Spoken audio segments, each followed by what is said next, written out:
These are PS&W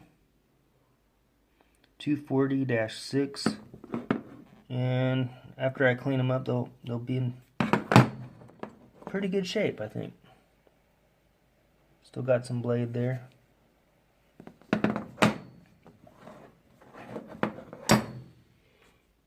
Alright, so I got this hammer for a buck hammerhead.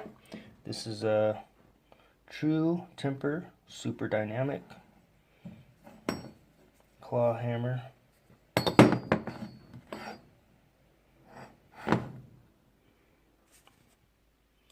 And then I got a pair of Utica 7.6 USA pliers for a buck.